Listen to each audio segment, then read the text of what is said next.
आप ये रिश्ता चाहती थी? बिल्कुल भी नहीं। वो मैं ये समझती हूँ कि जो एजुकेटेड है ना, तो उसका हम पल्ला भी वैसा ही होना चाहिए, और वो मुकम्मल तौर पे इलिटरेट था, और पर्सनली भी मुझे वो पसंद नहीं था, और उसके अलावा जो मेरे घर वाले हैं उनको भी नहीं था। उन्होंने इतनी मेहनत की हुई है हम बहनों पे। मुद्दई मुकद्दमा वकार अहमद मेरे साथ इस टाइम मौजूद हैं।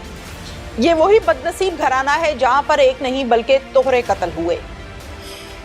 ये शख्स जो मेरे साथ बैठा हुआ है, इसका बाप दुनिया से चला गया इसकी आंखों के सामने, इसकी माँ दुनिया से चले गई आंखों के सामने, इसकी बहन जो कि बच्चों की माँ और शादीशुदा थी वो भी इसकी आंखों के सामने दम दे गई। इससे जानते हैं कि आखिर ऐसा क्या हुआ था कि एक नहीं बल्कि 3 लोगों को कत्ल करने के बाद भी मुलजिम का गुस्सा ठंडा ना हुआ। ऐसी कौन सी दुश्मनी थी? अस्सलाम वालेकुम। वालेकुम सलाम। सबसे पहले तो हमें इंतहा का अफसोस है और हम आपके गम में बराबर के शरीक हैं, और इसीलिए टीम पुकार यहाँ पर आज आपके घर में आई है। आपकी मेहरबानी कि आपने हमें बैठने के लिए कुर्सी दी है। क्या हुआ था? जी हुआ ये था कि मौसम नामी जो मुजरम है ये अपनी वालदा के साथ ही मेरे घर में आया। पहले भी 5-7 दफ़ा ये मेरे घर में आ चुका है। पहले भी 5-7 दफ़ा ये मेरे घर में आ चुका है अपनी वालदा के साथ, अहल व याल के साथ रिश्ते के लिए। मेरी मशीरा जो है नादिश उसके रिश्ते के लिए, और मेरे वालिद ने 2 टोक अल्फाज में कहा है कि आपका इधर कोई तलक नहीं है, हमारा रिश्ता इधर नहीं होगा, आप कहीं और ढूंढ लें। ठीक है। 1 दफ़ा 2 दफ़ा 4 दफ़ा जब उसको भेजा है, फिर वो अकेले अपनी वालदा को लेके मेरे घर में आ गया। मैं उस वक्त हाफिजाबाद में था। मैं सुबह 6 तारीख को मलेशिया जा रहा था। हमारे घर में तो ये बात थी कि हम अपनी तैयारियाँ कर रहे थे, पता ही नहीं था कि वक्त इस तरह का आ जाएगा। अनशोप वो आया अपनी वालदा के साथ, अंदर दाखिल होते हुए उन्होंने कहा कि हम रिश्ता लेके जाएंगे यहाँ से। मेरे घर में इधर मेरी हमशीरें थी, एक मेरा भाई था सुबाज और एक ताया था, वो यहाँ बैठे थे। दुकान पे मेरे अबू थे। जब देखा कि ये आ गए, ऐसा अल्फाज उसने बोला दहशत के साथ कि मेरे बाप ने दुकान बंद करके आया और बिठाया बैठक में कि जो बात करनी है आराम से बात करो। क्या बात है? ये बात है। बाप ने कहा नहीं आप ऐसा करें, आप घर चले जाएं, हमारा तलक आपसे कोई नहीं। आपके जो वडेरे हैं, आपके जो जीज़ो कारब हैं, आपके रिश्तेदार हैं, उन सबको हमने बताया कि हमारा रिश्ता इधर नहीं होगा, लिहाजा आपका क्या हक बनता है, तो को बनता है किधर आने का। ठीक है, आप मेहरबानी फरमाए यहाँ से उठें और अपने घर चले जाएँ। इतनी सी बात पे जब उसकी वालदा जो कौसर नामी है औरत, उसने देखा है, सुना है, तो उसने कहा कि इनमें से कोई आदमी बचे नहीं, इन सब को ख़त्म कर दो अभी यहाँ। ठीक है। और जब उसने इतनी सी बात सुनी है, मेरा वालिद यहाँ सामने है, छोटा सा 1 साल का बच्चा उसने उठाया है, तो मेरे वालिद को उसने ऊपर आया, ऐसे गर्दन से पकड़ा है, नीचे फेंका है, ऊपर अपना ये जो टुकना रख के मेरे घुटना, हाँ जी घुटना रख के मेरे बाप को यहाँ फैर लगाया। मेरा बाप उसी फैर से ऊपर बैठ के बैठकर, बाकी जो बच्चियाँ कहाँ फायर मारा है? सीने पे? जी सीने पे यहाँ मारा। मोबाइल था, मोबाइल को चीर के अंदर मेरे बाप को ख़त्म उस गोली ने किया है। ठीक है। अच्छा। और दूसरा बार उसने किया जब देखा कि फायर का आवाज़ आया, लोग इकट्ठे ना हों, वो जल्दी से बाहर निकला। बाहर मेरी मशीरा थी, कुंडी उसने लगाई हुई थी कि बाहर से कोई आदमी ना आए। ठीक है। मेरे मशीरा को जब उसने देखा, जाते ही उसने साथ रख के फिर फायर किया है बहन को, बगल को। जी बगल में।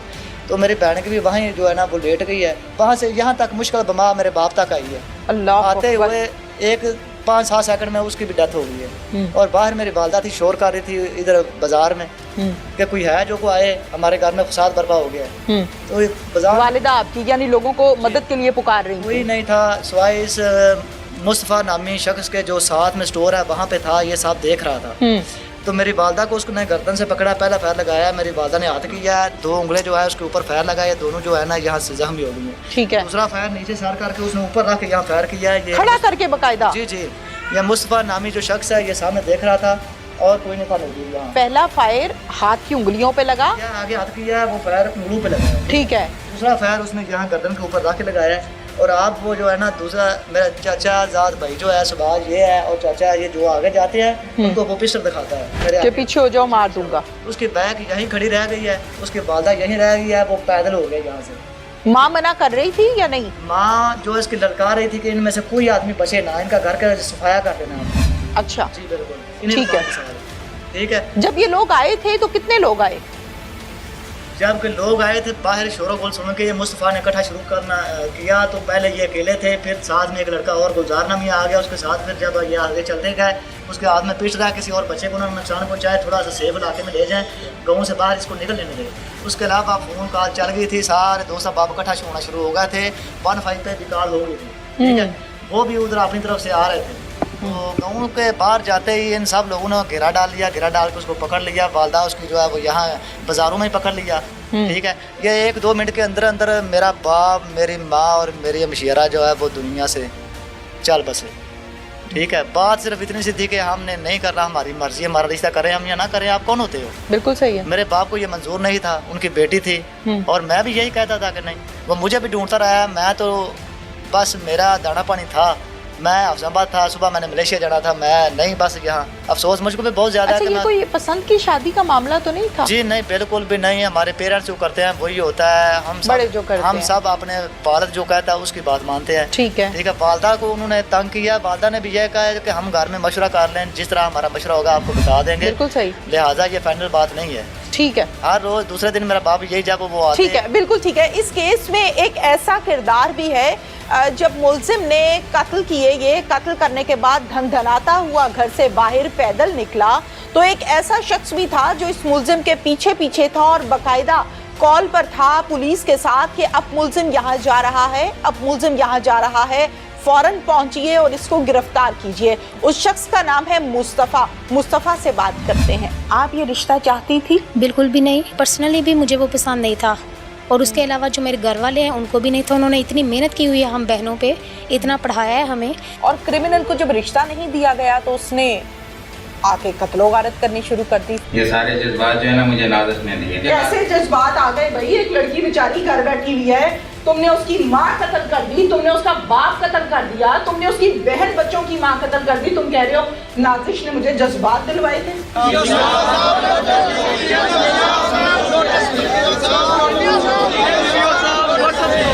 मुस्तफ़ा उस दिन कैसे पुलिस को खबर दी? पीछा कर रहे थे?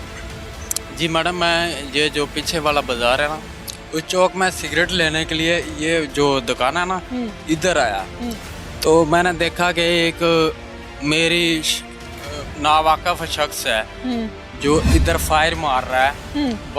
मुझे नहीं पता कि ये वकार की अम्मा है। अच्छा। मैंने ये देखा कि कोई औरत को फायर मार रहा है। हाँ। जब मैंने ये देखा तो मैं इधर भागा। वो इतनी देर में इधर भाग गया। ये जो मोड़ है ना, ठीक है, इधर क्रॉस कर गया। ठीक है। उधर मैं आया तो देखा वो ऐसे उल्टी पड़ी थी इसकी मामा वकार की।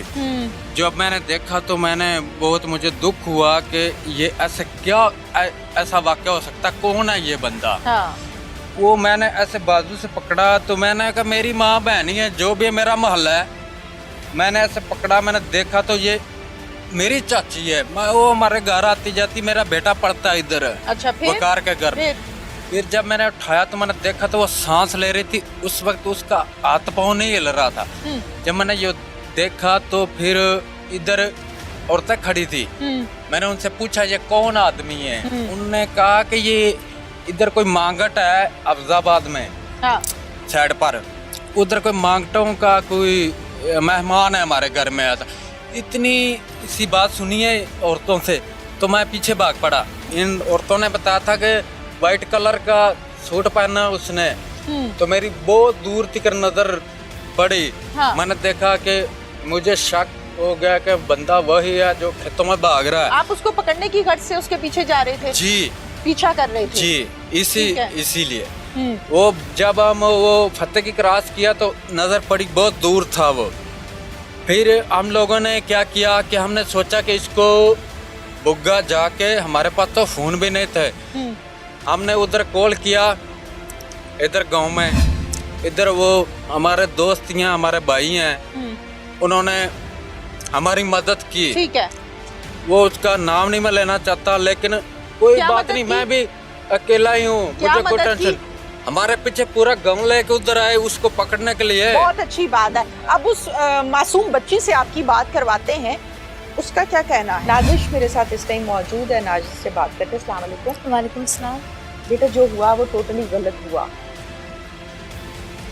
आप मुझे ये बताएं कि आप उस टाइम घर पर थे? जी, मैं घर पे ही थी। आप ये रिश्ता चाहती थी? बिल्कुल भी नहीं। वो मैं ये समझती हूँ कि जो एजुकेटेड है ना, तो उसका हम पल्ला भी वैसा ही होना चाहिए। और वो मुकम्मल तौर पे इलिटरेट था और पर्सनली भी मुझे वो पसंद नहीं था। और उसके अलावा जो मेरे घर वाले हैं उनको भी नहीं था। उन्होंने इतनी मेहनत की हुई है हम बहनों पे, इतना पढ़ाया है हमें। तो वो भी एक्सेप्ट नहीं करते थे और मैं खुद भी इस बात को पसंद नहीं करती आपने थी। अब्बा से कहा था कि मैंने यहाँ रिश्ता जी नहीं बिल्कुल, करना? उन्होंने मुझसे पहले पूछा है और मैंने भी कहा, उन्होंने खुद कहा कि हम जो हैं हम भी इस बात पे एग्री नहीं है। ठीक है। अच्छा बेटा, मुझे ये बताओ कि आप मतलब इस रिश्ते में बिल्कुल एग्री नहीं थी? बिल्कुल भी यानी नहीं। पसंद नापसंद वाला तो चक्कर ही कोई नहीं? बिल्कुल भी नहीं था। बिल्कुल भी नहीं था। अब आप क्या कहना चाहती हो? मैं चाहती हूँ कि जिस तरह मेरे माँ बाप, मेरी बहन मारे गए हैं, वो इतने मासूम, इतने शरीफ, पूरा जो आपको पता चला होगा कि जी। वो गवर्नमेंट जॉब होल्डर थे दोनों, इस तरह वो मारे गए हैं। हमारे वाहद कफ़ील थे वो। मैं चाहती हूँ कि सख्त से सख्त सज़ा उनको दी जाए जो मुजरिम हैं। जिस तरह हमें तनहा छोड़ दिया गया है, आप हमारा साथ दें, उनको कैफरे किरदार तक पहुँचाएँ। उन्हें सिर्फ सज़ा ना दी जाए बल्कि सज़ाए मौत दी जाए उनको। बेटा तालीम उनको- कहाँ तक हासिल की है? मैंने डबल मास्टर्स किया है। डबल मास्टर्स किया? जी डबल मास्टर्स लड़की के लिए एक ऐसा रिश्ता आता है जो ऑलरेडी क्रिमिनल है, और क्रिमिनल को जब रिश्ता नहीं दिया गया तो उसने आके कत्लो गारत करनी शुरू कर दी। फोन पर कभी बातचीत की थी नहीं, इससे? बिल्कुल भी नहीं। कभी मैंने भी नहीं? अभी आपको बताया ना कि मुझे वो पर्सनली पसंद नहीं था, कि वो इलिटरेट है, तो इसलिए मुझे तो वो पसंद ही नहीं था। अब पहले भी धमकियां वगैरह तो नहीं आ रही? नहीं, अब कैसे हैं, अब तो वो जब आए, पहले आए ना 6-7 बार पहले उन्होंने धमकियां दी हैं, और मुझे तो मेरे अब्बू जी बाहर ही नहीं आने देते थे कि तुमने उनके सामने नहीं आना। और इस बार भी ऐसा हुआ, जब उनको पता चला कि वो आए हैं, उन्होंने मुझे इधर कहा है कमरे में, मुझे बुखार था पहले भी, उन्होंने कहा है कि बेटा आपने उनके सामने नहीं आना। पहले भी नहीं मैं कभी गई, आपको कोई ज़रूरत नहीं है उनके सामने आने की, मिलने की उनके, क्योंकि रिलेटिव्स थे ना। ठीक है, तो बिल्कुल ठीक है।